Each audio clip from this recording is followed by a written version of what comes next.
नमस्कार, आवाज मीडियाच्या बातमीपत्रात आपले स्वागत. मी सीमा काळे. जे पाहिले तेच दाखवणार या प्रखर ध्येयाने चालू घडामोडींचा आढावा घेण्यासाठी पाहूयात आजच्या हेडलाईन्स. बसापावाडीतील युवक श्रीकांत माळेच्या मृत्यूस कारणीभूत असणाऱ्या पोलिसांची खात्याकडून पाठराखण. कवठेमहांकाळ पोलीस ठाणे हद्दीतील बसापाची वाडी येथील श्रीकांत माळे विरुद्ध कथित मोटर चोरी तक्रारीमध्ये तपासकामी पोलीस मारुती मोठे याने गावठग्यांना सोबत घेऊन मयत माळीस यास आवारच्या भाषेत सेवागळी करीत धमकावण्याचा प्रयत्न केला आणि त्याच्याच विहिरीवरील मोटार पंप सेट व एसटीपी सेट चोरीचा आहे असे म्हणत खासगी वाहनातून पोलीस ठाण्यात आणले. दरम्यान मयत श्रीकांत माळीने आपल्या मोटर खरेदीच्या पावत्या दाखवल्या, पण सूडबुद्धीने सुपारी घेतलेल्या मोठ्या हवालदाराने अमानुष मारहाण केले व हे प्रकरण मिटवण्यासाठी त्यास 50,000 रुपयाची मागणी केली. सोमवारी 50,000 रुपये द्यायचे की मोटर चोरांची नावे सांगायची, नावे सांगावी तर जीवमानाची भीती आणि पैसे द्यायचे तर सोमवारी पैसे आणायचे तर कोठून, या दोन प्रश्नांच्या पेचात गरीब श्रीकांतने विष पिला की आपली नावे सांगणार या दास्तेने खऱ्या मोटर चोराने श्रीकांतचा गेम केला. याचा शोध पोलीस खातं घेणार का? श्रीकांत माळेच्या मृत्यूस कारणीभूत लाचखोर पोलीस मारुती मोठे याच्यावर जिल्हा पोलीस प्रमुख शर्मा साहेब गुन्हा दाखल करून निराधार बावड्या माळी कुटुंबाला न्याय देणार का, याकडे संपूर्ण महाराष्ट्र राज्याचे लक्ष लागलेले आहे.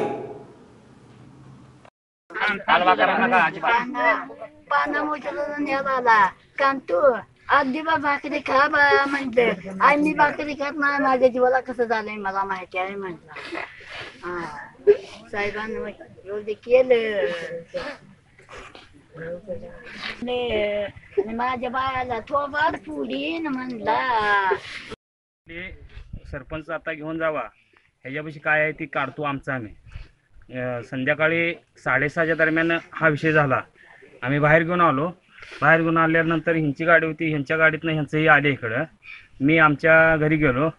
काल सकाळी ह्याचा माझा फोन झाला, मामा कुठं आहे म्हणला तुम्ही, मी येऊ का घराकडे. मी म्हणलं बाबा मी तळ्यातनं येतो, तळ्यातनं आल्यानंतर तुला फोन करतो, तुला फोन केल्यानंतर तू ये. असा विषय झाला सकाळी काल. आणि थोड्या वेळाने ती त्याच्या बहिणीला सोडा गेला वाटतं. एक 7:30 ते 8च्या दरम्यान हा विषय माझा आणि ह्याचा झाला. त्यानंतर 9च्या दरम्यान त्याच्या बहिणीला सोडा गेला आणि 9:30 नंतर माझ्या भाच्यानं मला फोन केला, कांतो औषध पिऊन कुठेतरी पडलाय. असा विषय कळल्यावर मी त्यांच्या म्हणजे माझ्या मित्र शिवाजी लकोटे यांचा पाहुणा त्यांना फोन केला, बापू जरा ती कुठं पडलाय बघा, औषध केलं असं मला समजले. फोन आलाय. ती लगेच गेले त्या स्पॉटवर, ती मृत अवस्थेत होता. त्यानंतर मी लगेच तिथूनच गेलो आणि पोलीस स्टेशनला फोन लावला मी. असा विषय झाला. मग साहेब लगेच आले ना पोलीस स्टेशनला फोन लावला.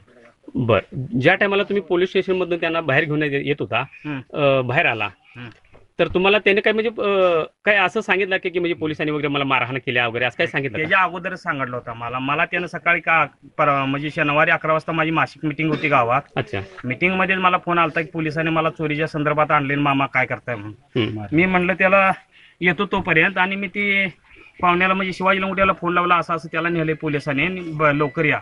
त्यावेळी मी गेलो, त्यावेळी त्याला बाहेर सोडलं होतं. त्यावेळी तो म्हणला मला पोलिसांनी मारले. बरं ठीक आहे म्हटलं मारले तर, पण नेमकं काय काय झालंय त्यानं मग सांगितली स्टोरी मला. आणि त्यानंतर मला यातनं वाचवा एवढाच विषय झाला.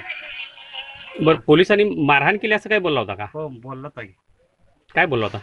पोलिसांनी मला मारले, मी कोणाची नावं घेत नाही आता, फक्त माझ्या पुरतं एवढं काय तर करून मिटवा, आणि मी काय कोणाच घेतलं नाही, एवढाच विषय तो बोलतो. ठीक आहे.